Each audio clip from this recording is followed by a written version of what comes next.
ये है Nalanda home television. आप देख रहे हैं नालंदा न्यूज।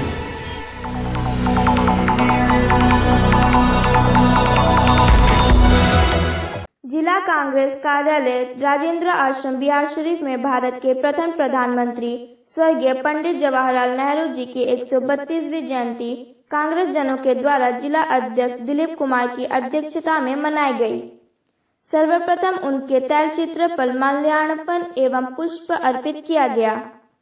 उसके पश्चात उनकी जीवनी पर एक गोष्ठी का आयोजन किया गया। कार्यकर्ताओं को संबोधित करते हुए दिलीप कुमार ने उनके जीवनी पर विस्तार से चर्चा करते हुए कहा कि आज हम लोग एक ऐसे महापुरुष की जयंती मना रहे हैं जिन्होंने आजादी की लड़ाई एवं देश को आजाद करने में अग्रणी कतार में खड़े रहकर अपनी महत्वपूर्ण भूमिका निभाई और जिन्होंने अपने जीवन का महत्वपूर्ण 13 वर्ष जेल में बिताया एवं आजादी के बाद देश के प्रथम प्रधानमंत्री का दायित्व वैसे समय में संभाला जब देश की आर्थिक स्थिति खराब थी। देश में राजनीतिक उथल पुथल की स्थिति थी। देश कई रियासतों में बटा हुआ था, लेकिन इन्होंने अपनी सूझबूझ एवं शांतिपूर्ण तरीके से सभी रियासतों को हिंदुस्तान की मुख्य धारा के साथ जोड़ने का काम किया। आज जितनी भी सरकारी संस्थानें हम लोग देख रहे हैं, नेहरू जी की देन है। इन सब के अलावे भी उनमें एक विलक्षण प्रतिभा भी थी। वे प्रधानमंत्री के पद पर रहते हुए भी बच्चों से काफी प्रेम करते थे। इसी कारण से आज भी बच्चे उन्हें पूर्व प्रधानमंत्री के बजाय चाचा नेहरू के नाम से जानते हैं और नेहरू जी भी हमेशा यही कहते थे कि आज का ये बच्चा कल के देश के भविष्य है। इसी तरह की बहुत सारी घटनाएं उनके जीवन से जुड़ी है, जिनकी जितनी भी चर्चा की जाए कम है।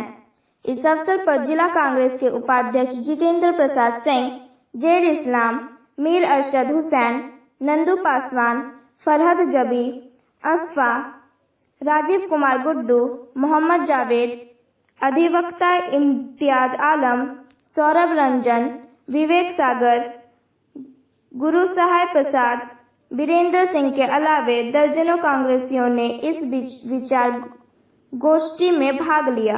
नालंदा जिला कांग्रेस कमेटी कार्यालय राजेंद्र आश्रम में अपने दिवंगत नेता भारत के प्रथम प्रधानमंत्री स्वर्गीय पंडित जवाहरलाल नेहरू जी की 132वीं जयंती मना रहे हैं।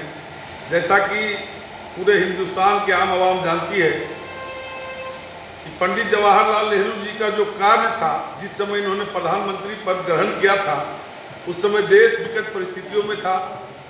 चाहे वो आर्थिक स्थिति, देश की आर्थिक स्थिति गड़बड़ थी, राजनीतिक व्यवस्था गड़बड़ थी, कहीं न कहीं इतनी विषमताओं के बीच इन्होंने जो प्रधानमंत्री का पद भार ग्रहण किया, उसके बाद अपने 17 वर्षों के शासनकाल में जितने भी आज देश में देख रहे हैं, सारी संस्थाओं को उन्होंने सरकार के अंतर्गत लाने का काम किया।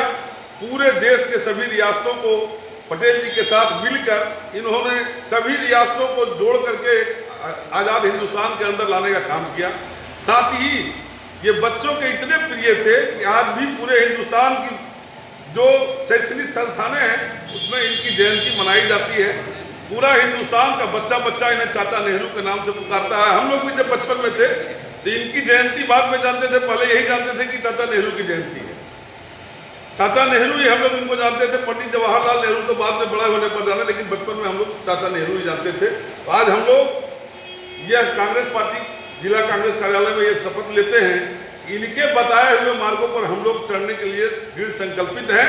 जो भी आज भले ही कोई लोग कहे आधुनिक भारत, लेकिन सही रूप में आधुनिक भारत के अगर कोई निर्माता थे तो हमारे स्वर्गीय पंडित जवाहरलाल नेहरू। ये है नालंदा होम टेलीविजन। आप देख रहे हैं नालंदा न्यूज।